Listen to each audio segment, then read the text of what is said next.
Hello everyone. We are seeing photosynthesis in higher plants. In the last class, we have seen about early experiments on photosynthesis. In this class, we are going to see about sunlight and photosynthetically active radiation. If I say sunlight, what comes to our mind? Immediately, we will all think about the bright light that comes from sun during daytime, with which only we are able to see everything around us. This is actually visible light, and this visible light is a kind of electromagnetic radiation. What is electromagnetic radiation? If you observe from the sun, number of photons are emitted. These photons are discrete packets of energy, and these photons, they travel in the form of waves with the speed of light, that is 3 lakhs km per second, and these waves forms electromagnetic radiation. If you observe, there are number of different types of electromagnetic radiations. Together, they constitute electromagnetic spectrum. In this electromagnetic spectrum, if you observe, this visible light forms a very small segment only.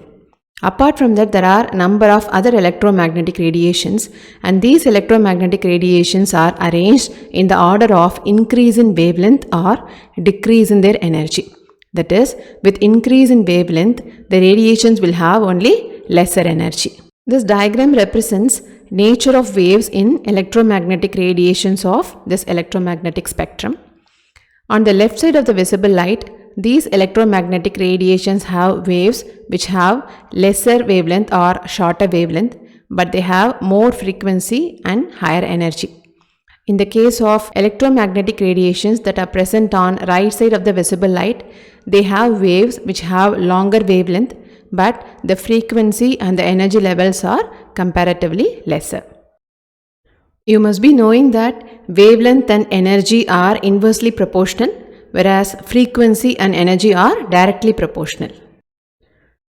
In this electromagnetic spectrum, ultraviolet light, X-rays and gamma rays, they have shorter wavelength but higher energy than visible light, whereas infrared, microwaves and radio waves, they have longer wavelength but lesser energy compared to visible light. These electromagnetic radiations, other than visible light, they have their own applications, but we are going to see only visible light as we are dealing with photosynthesis in higher plants. Now let's see about visible light. Visible light ranges from 400 nanometer to 700 nanometer.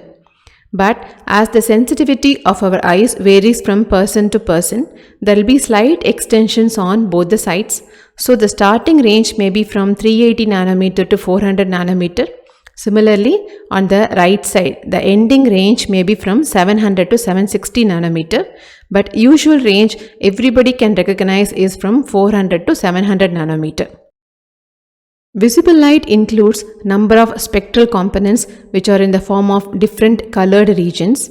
It is represented as VIBGR, and these are the colors normally we see in rainbow.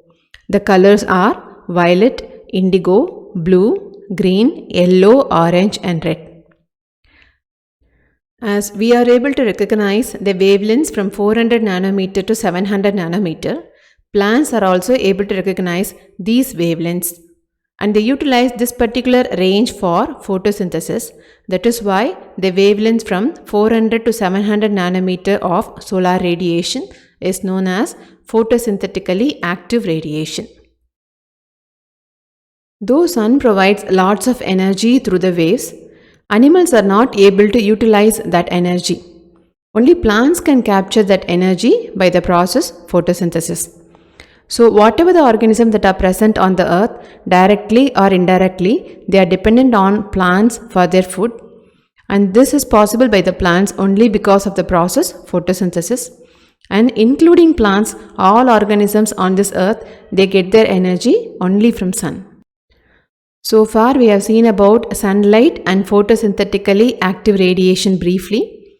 In the next video, we will see about site of photosynthesis.